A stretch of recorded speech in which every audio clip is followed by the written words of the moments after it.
வணக்கம். இந்திய அரசாங்கத்தின் அறிவியல் தொழில்நுட்பத்துறை, விக்யான் பிரசார் மற்றும் காரைக்குடி அழகப்பா பல்கலைக்கழகம் இணைந்து வழங்கும் அனுபவம். மூத்த குடிமக்களுக்கான சிறப்பு நிகழ்ச்சிகள். முதியோர்களுக்கான ஆரோக்கிய உணவு முறைகள் பற்றி டாக்டர் மஹிதா அவர்களுடனான நேர்காணல் நிகழ்ச்சியின் தொடர்ச்சி. ஏஜாக பாத்தீங்கன்னா நிறைய ரெஸ்ட்ரிக்டட் லைஃப் ஸ்டைலுக்கு அவங்க கொண்டு போயிடுறாங்க. அதாவது இதை செய்யக்கூடாது, அதை செய்யக்கூடாது, இதை செஞ்சா நமக்கு இந்த பிரச்சனைன்றதுனால அவங்க இது மன ரீதியாவே நம்மளால இனிமேல் பண்ண முடியாது, இதை பண்ணா நல்லது இல்லை அப்படின்ற ஒரு சூழ்நிலைக்கு போகும்போது அவங்களே அந்த டயட்டை ரெஸ்ட்ரிக்ட் பண்ணிக்கிறாங்க. வேண்டாம் அப்படின்ற மாதிரி ஒரு அளவுக்கு மேல அவங்க எடுத்துக்கிறது கிடையாது. ஏன்னா ஆக்டிவிட்டிஸ் கம்மியாயிடுது. முதியோர்களுக்கான ஆரோக்கிய உணவு முறைகள் பற்றி டாக்டர் மஹிதா அவர்களுடனான நேர்காணல் நிகழ்ச்சியின் தொடர்ச்சி. இப்ப நான் எதுவும் வேலை செய்யல, அதனால நான் இதை சாப்பிடாத இருக்கிறேன் அப்படின்னு ஒதுக்குற ஒரு நாலேஜ் ஒரு நல்லதுங்களா? அதை வரவேற்க கூடியதாவது.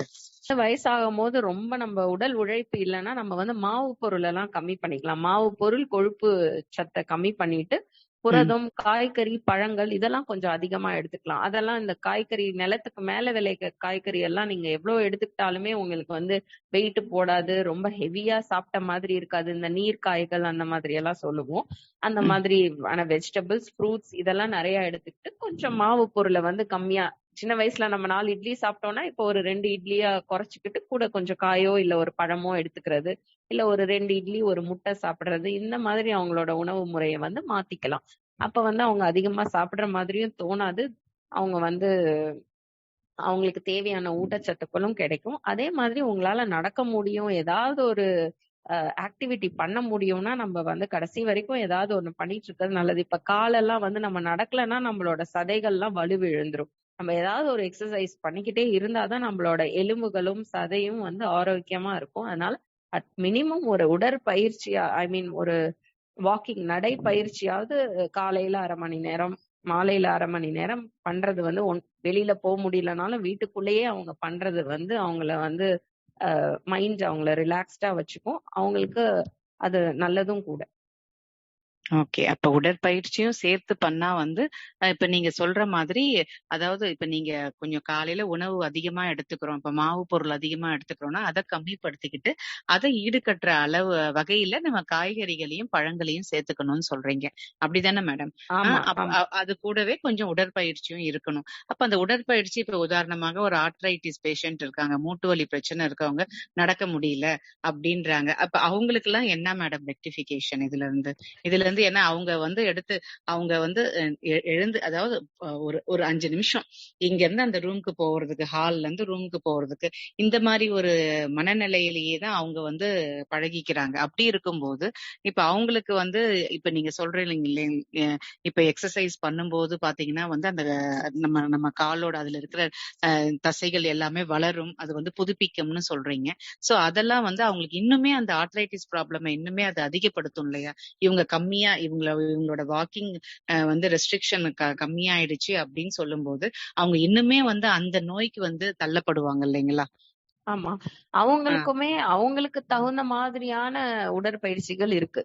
உட்கார்ந்த இடத்துல இருந்தே செய்யற மாதிரி, சும்மா காலை தூக்கி மேல வைக்கிறது, காலை மடக்கி நீட்டுறது, இந்த மாதிரியான பிசியோதெரபிஸ்ட் உதவியோட அவங்க எல்லாருமே ஏதோ ஒரு எக்ஸசைஸ், ஈவன் நினைவில்லாம கோமால இருக்க பேஷண்ட் படுக்கையில இருந்தா கூட அவங்களுக்கு உடற்பயிற்சியை வேற யாராவது செய்வாங்க. அவங்களோட காலெல்லாம் மடக்கி, கையெல்லாம் மடக்கி. இல்லைன்னா அவங்களுக்கு கொஞ்ச நாள் அவங்களோட சதையெல்லாம் காணாம போயிடும், அவங்களோட எலும்புகள்லாம் ரொம்ப வீக் ஆயிடும். அப்போ நம்ம அந்த மாதிரி இருக்கிறவங்களையே நம்ம ஆக்டிவிட்டி செய்ய வச்சுட்டு இருக்கோம்னா, நீங்க வலிக்குதுன்னு இன்னைக்கு செய்யாம இருந்தீங்கன்னா அதுக்கப்புறம் உங்களால செய்ய முடியாமலே ஆயிடும். அதனால உங்களுக்கு என்ன கொஞ்சம் கொஞ்சமா வலி இருக்குன்னா அந்த டைம்ல என்ன செய்யணுமோ அதை செய்யணும். அப்புறம் வலி குறையணும். அதனால இந்த பிசியோதெரபிஸ்டோட உதவியோட அவங்க எந்த உடற்பயிற்சி செய்யலாம். ஏன்னா யாரையுமே சும்மாவே இருக்கணும் அப்படி எல்லாம் சொல்ல மாட்டாங்க. ஒரு சில குறிப்பிட்ட காலம், இப்ப ரொம்ப உங்களுக்கு இந்த பிரச்சனை அதிகமா இருக்கு, 1 வாரம் நீங்க ரெஸ்ட் எடுத்துக்கோங்க, அதுக்கப்புறம் கொஞ்சம் கொஞ்சமா செய்ய ஆரம்பிங்க, அந்த மாதிரி சொல்லுவாங்க. அதனால நம்மள செய்ய முடியாதுன்னு நினைச்சு அப்படியே இருந்தா இன்னுமே நம்மளுக்கு செய்ய முடியாம ஆயிடும். அதனால மருத்துவரோட உதவியோ இல்ல பிசியோதெரபிஸ்டோட உதவியோட நம்ம என்ன செய்யலான்றத கத்துக்கிட்டு நம்ம செய்யலாம். Okay madam. மேடம் அடுத்ததா வந்து இன்னொரு பார்ட் என்னன்னு பாத்தீங்கன்னா, இப்ப நிறைய பேருக்கு வந்து இந்த காமனா வர நோய்கள், அதாவது ஹார்ட் சம்பந்தப்பட்ட வியாதிகள், ரத்த அழுத்தம், அதுக்கப்புறம் வந்து சர்க்கரை நோய் இருக்கு, இப்ப வந்து கிட்னி சம்பந்தப்பட்ட பிரச்சனைகள் இருக்கு. இப்ப இதுக்கெல்லாமே நீங்க தனித்தனியா வந்து ஆஸ் அ டயட்டீஷியனா நீங்க வந்து உணவு ஆலோசனை வந்து சொல்றீங்க இல்லைங்களா? சோ இப்ப ஆமா. அதுல வந்து பாத்தீங்கன்னா, இப்ப அந்த ரீதியில இப்ப நிறைய, அதாவது ஒரு லைஃப் ஸ்டைல்ல வந்து நம்ம மாத்துறதுக்குன்னு சில உணவுகள் வந்து உணவு பட்டியல் இருக்கும். அதாவது இதை தவிர்த்து, இந்த நோய்களை தவிர்த்து இந்த இந்த முறை கையாண்டா வந்து நல்லது, இந்த ஏஜுக்கு இந்த முறை கையாண்டா நல்லது, இந்த இந்த கிளைமேட்டுக்கு இந்த முறை இந்த இந்த இந்த உணவு முறை கையாண்டா நல்லது அப்படின்ற மாதிரி எல்லாம் வந்து நிறைய யூடியூப், இந்த சோசியல் மீடியாஸ் எல்லாம் பார்த்து நிறைய வந்து மாத்திக்கிறாங்க. அதுவும் அவங்க வந்து ஒரு எக்ஸ்பெரிமெண்ட் மாதிரி எடுத்து செய்யறாங்கன்றது அவங்களுக்கே தெரியாத மாத்திக்கிறாங்க மேடம். சோ அதெல்லாம் வந்து வரவேற்கத்தக்கதா? அதெல்லாம் வந்து செய்யலாமா? ஒரு ஒரு முதியவர்களுக்கு அது ஏற்கக்கூடியதா அதெல்லாம்? இப்ப யூடியூப்ல எல்லாம் பார்த்து பண்றோம்னா அதை வந்து ஒரு காமனா ஜென்ரலா எல்லாரோட உடம்பு ஒரே மாதிரி கிடையாது. ஒரே சைஸ் Dress வந்து எல்லாருக்குமே அது சரியா இருக்காது. அத மாதிரி அது வந்து ஒரு உணவு முறையுமே வந்து அது ஒருத்தவங்கள பொறுத்தது. இப்ப டயட்டிஷியன்ட்ட போறோம், இல்ல டாக்டர் கிட்ட போறோம்னா, இப்ப ஒருத்தவங்களுக்கு வீட்டுல ஜுரம் இருக்கும்னா அந்த மாத்திரை டாக்டர் என்ன மாத்திரை எழுதி கொடுக்குறாரோ அதே இன்னொருத்தவங்களுக்கு ஜுரம் வரும்போது சாப்பிட்டா அவங்களுக்கு அது கேட்காது. ஏன்னா அவங்களோட உடம்போட வெயிட் வேற, ஹைட் வேற, அவங்களுக்கு வந்திருக்க நோய் வேறையா இருக்கலாம். அதனால வந்து எல்லாரும் ஒரே மாதிரியான முறைய வந்து கடைபிடிக்கிறது வந்து சரி கிடையாது. அவங்கவுங்களுக்கு என்ன ஏத்துக்குமோ அந்த மாதிரிதான் நம்ம ஃபாலோ பண்ணணும். காமனா இப்ப நிறைய தண்ணி குடிக்கனா ஆளுக்கு இஷ்டத்துக்கு ஒரு 5 லிட்டர் தண்ணி குடிச்சா எல்லாரோட உடம்பும் அதை ஏத்துக்காது. நம்ம உடம்பு இப்ப தண்ணி அளவு ஒவ்வொருத்தவங்களுக்கும் தேவை ஒரு மாதிரி. அப்ப அதே மாதிரிதான் எல்லா சத்துக்களும் எல்லாருக்கும் வந்து ஒரே அளவு கிடையாது.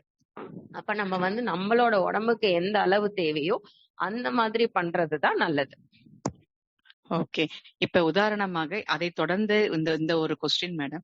இப்ப உதாரணமா பாத்தீங்கன்னா வந்து இப்ப மீடியா சேனல்ஸ்ல வந்து இந்த ஹெர்பல் ப்ராடக்ட்ஸ் எல்லாத்தையுமே வந்து அதிகப்படுத்துங்க, அது நல்லது, ஊட்டச்சத்து, அதாவது இம்யூனிட்டி பவரை டெவலப் பண்றது அப்படின்னு சொல்லிட்டு சொல்றாங்க. அதுக்காக என்ன பண்ணிடுறாங்க, எல்லாமே, அதாவது இப்ப நீங்க சொல்ற மாதிரி இந்த மீடியாஸ பார்த்து இது இது அதாவது அதாவது ஹீட் அக்ரவேட் பண்ற உணவுகளும் நம்ம பாடி இருக்கு. அதே மாதிரி குளுமையாவும் போற உணவுகளும் நம்ம பாடியில இருக்கு. இது ரெண்டுத்துக்குமே அவங்க பேலன்ஸ் தெரியாத அவங்க என்ன பண்ணிடுறாங்க, அதை உட்கொண்டுகிட்டு அலர்ஜி ரியாக்ஷன்ஸ்ல கொண்டு போய் விட்டுருது மேடம். சில பேருக்கு பாத்தீங்கன்னா இந்த இப்ப மூலிகை, இப்ப வந்து ஒரு துளசி எடுத்துக்கிறாங்க, ஒரு துளசி வந்து டெய்லி சாப்பிட்டா நல்லது, வெத்தலையும் மிளகும் வந்து மென்னு சாப்பிட்டா நல்லதுன்னு சொல்லிட்டு ஒரு 2-3 ஒரு வாரமோ ஒரு 10 நாளோ அதை தொடர்ந்து சாப்பிட்டுட்டு அவங்களோட பாடி பாத்தீங்கன்னா அடுத்தது ஒரு அலர்ஜி கொண்டு போய் விட்டுடுது.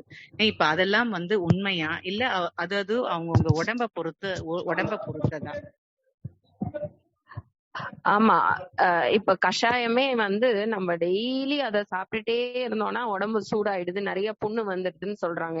எதுவுமே அளவுக்கு மிஞ்சினால் அமிர்தமும் நஞ்சுன்னு சொல்ற மாதிரி நம்மளுக்கு எது ஒத்துக்குமோ அதைதான் நம்ம பண்ணணும். இவங்க பண்றாங்க அவங்க பண்றாங்கன்னு சொல்லி பண்ணக்கூடாது. அதுவும் எத்தனை நாள், இப்ப நம்மளுக்கு ஒரு வியாதி இருக்குன்னா அதுக்கு தகுந்த மருந்து கொடுக்குறாங்கன்னா 5 நாள் தான் சாப்பிடணும்னு சொல்றாங்க.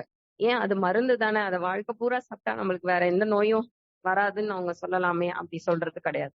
அதே மாதிரிதான் உணவு முறையும் நம்ம வந்து நம்மளுக்கு தேவையான அளவு மட்டும்தான் எடுத்துக்கணும்.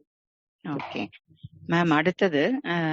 அடுத்ததா பாத்தீங்கன்னா இப்ப சப்ளிமெண்ட்ஸ்ன்னு சொல்லிட்டு இப்ப சொல்றாங்க மேடம். அதாவது கால்சியம் சப்ளிமெண்ட், கால்சியம் மாத்திரை எடுத்துக்கிறது, விட்டமின் மாத்திரை எடுத்துக்கிறது, இதெல்லாம் இந்த கோவிட் பீரியட்ல ரொம்ப அதிகமாயிடுது. அதாவது ஒரு செட் ஆஃப் டேப்லெட்ஸ் வாங்கிட்டு போறாங்க, ஓல்டேஜ் பீப்புளுக்கு கொடுத்துடுறாங்க. இது வந்து நீங்க ஒரு 3 மாசத்துக்கு சாப்பிடுங்க அப்படின்னு கொடுத்துடுறாங்க.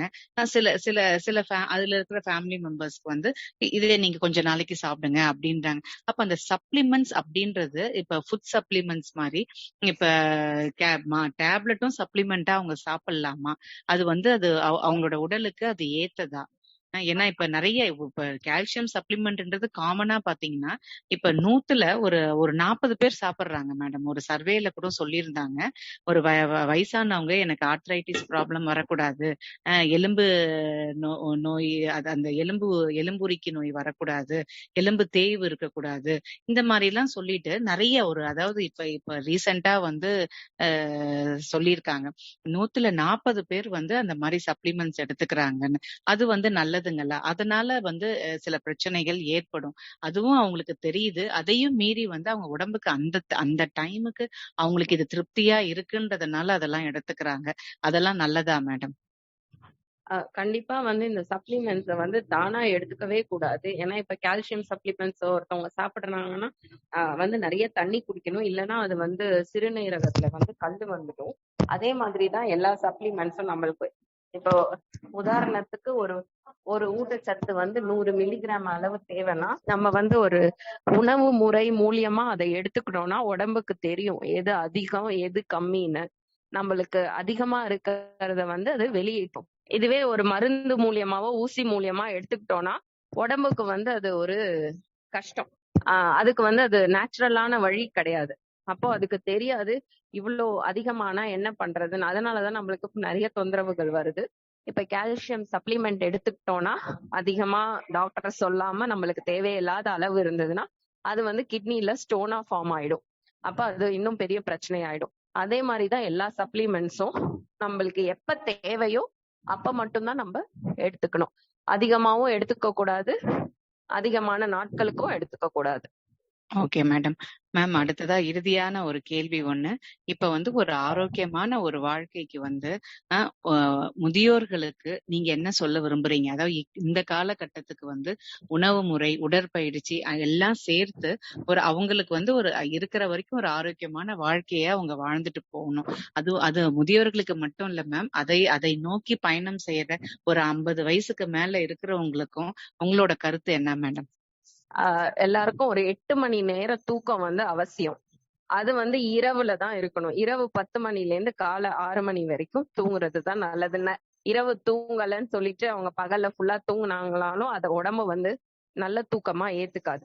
அதனால வந்து நல்ல 8 மணி நேர தூக்கம், தேவையான அளவு தண்ணீர், சரிவிகித உணவு, பசிக்கும் போது வந்து பதப்படுத்தின உணவுங்களை வந்து இடை உணவா எடுத்துக்காம காய்கறி, பழங்கள், கொட்டை வகைகள் அந்த மாதிரி எடுத்துக்கிட்டு கரெக்டான டைமுக்கு சாப்பிட்டு தூங்கி அளவான உடற்பயிற்சியும் செஞ்சா அவங்க வந்து எந்த விதமான வியாதியில இருந்தும் அவங்கள பாதுகாத்துக்கலாம். Okay madam. ரொம்ப நன்றி மேடம். நீங்க வந்து இது வரைக்கும் ஒரு ஆரோக்கியமான வாழ்க்கைக்கு வந்து முக்கியமா முதியவர்களுக்கு என்னென்ன உணவு பட்டியல், என்னென்ன சாப்பிடலாம், இதை சாப்பிடுறதுனால என்ன பயன் அப்படின்றத பத்தி ரொம்ப தெளிவாகவும் மிக அழகாகவும் சொல்லியிருக்கீங்க மேடம். இது வந்து ஒரு நல்ல பதிவா அவங்கள போய் சேரும்னு நாங்க கண்டிப்பா நம்புறோம். பிம்ஸ் ஹாஸ்பிட்டல்ல ஒர்க் பண்ற திருமதி மகிதா, சீஃப் டயட்டீஷியனாவும் ப்ரொஃபஸராகவும் பணியாற்றும் திருமதி மகிதா அவர்களுக்கு மிகவும் நன்றி. எனக்கு இந்த வாய்ப்பு கொடுத்ததுக்கு உங்களுக்கும் நன்றி கூறுகிறேன்.